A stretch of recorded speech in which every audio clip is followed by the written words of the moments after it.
Dom Quixote do Flamingo é um dos personagens mais perturbadores e psicologicamente reveladores de One Piece, obra criada por Eiichiro Oda, um autor que constantemente utiliza personagens extremos para discutir temas humanos profundos, como poder, moralidade, trauma e liberdade.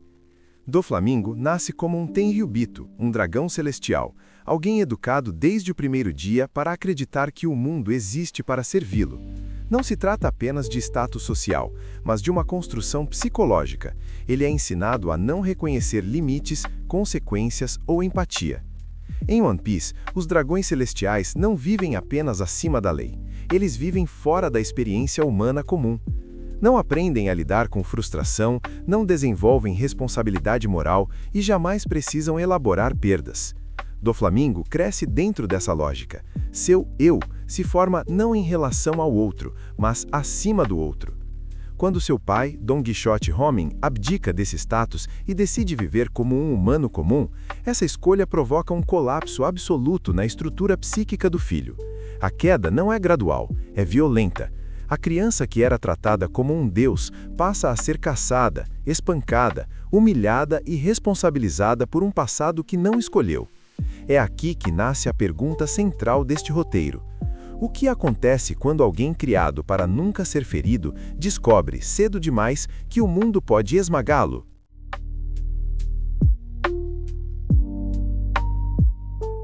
Na psicanálise freudiana, a infância não é apenas uma fase do desenvolvimento.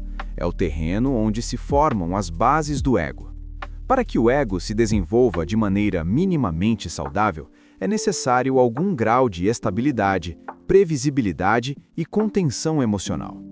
Do Flamingo não perde apenas privilégios, ele perde qualquer referência psíquica de segurança. A perseguição que ele sofre junto à família não é apenas violência externa, ela se transforma em trauma estruturante.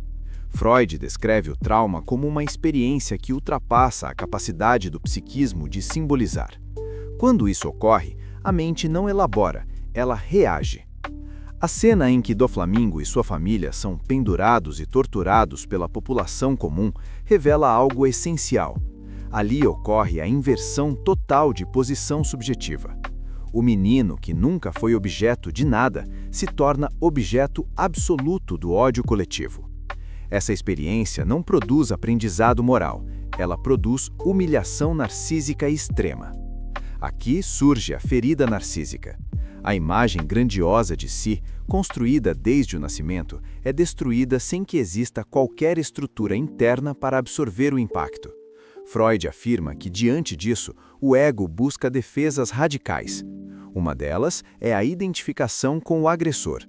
Do Flamingo não tenta se tornar humano, ele tenta se tornar ainda mais cruel do que aqueles que o feriram. O assassinato do pai não é apenas um ato de ódio. Psicologicamente, é um gesto de reorganização do mundo interno.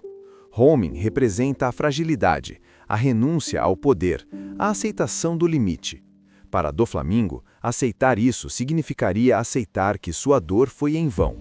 Ao matá-lo, ele tenta apagar simbolicamente a ideia de que a vulnerabilidade é possível. Mas o efeito não é libertador, é cristalizante.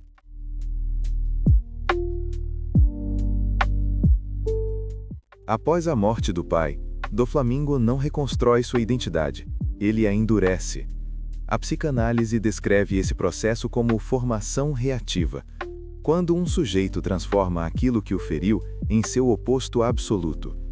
A impotência vira dominação, o medo vira crueldade, a dor vira prazer no controle. Isso se manifesta diretamente em sua relação com o mundo. Do Flamingo não confia, não se vincula e não se permite depender.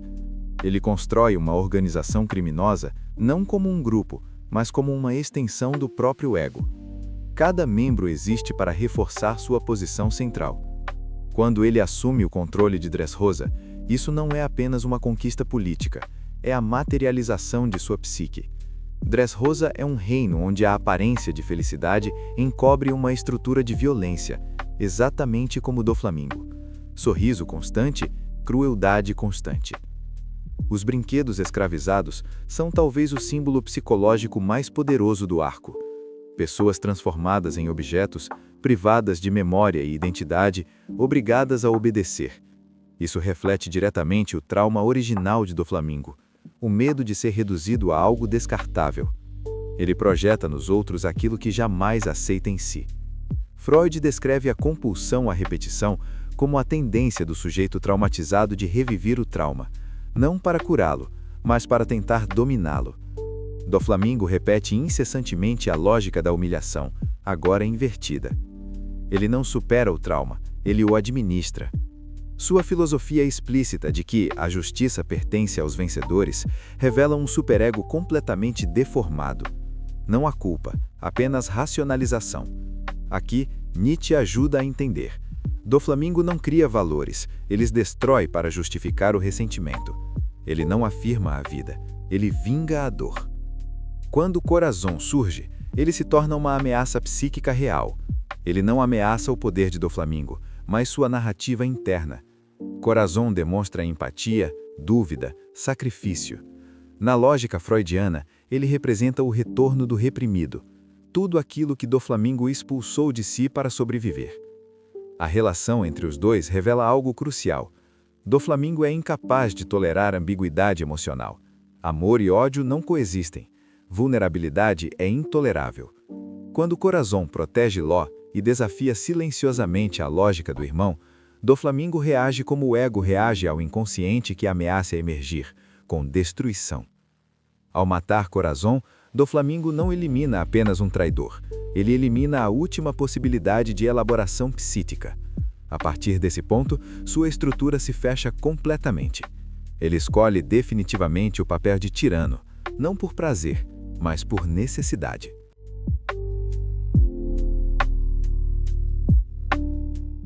No clímax de Dressrosa, quando Doflamingo é derrotado por Luffy, algo essencial acontece. Ele perde o controle. Pela primeira vez desde a infância, ele não dita as regras do mundo ao seu redor. E sua reação não é arrependimento, é riso. Esse riso é uma defesa extrema. Freud descreve que quando o ego não pode mais sustentar sua narrativa, ele pode recorrer à negação absoluta da realidade. Doflamingo prefere rir a entrar em colapso. Preferir o caos à introspecção. Mesmo acorrentado, ele não abandona sua visão de mundo. Isso revela a tragédia final do personagem. Ele nunca foi livre. Seu poder não foi escolha consciente, mas prisão construída a partir do trauma. Ele não domina o mundo, ele foge dele. Doflamingo é a prova de que o trauma não elaborado não desaparece. Ele se organiza, se racionaliza e, quando encontra meios, se impõe sobre os outros. Oda constrói assim um vilão que não é apenas cruel, mas profundamente humano em sua incapacidade de lidar com a própria dor. A pergunta final não é se Doflamingo merecia cair. A pergunta é: quantas pessoas confundem controle com cura, poder com identidade, crueldade com força, apenas para não sentir aquilo que um dia as quebrou?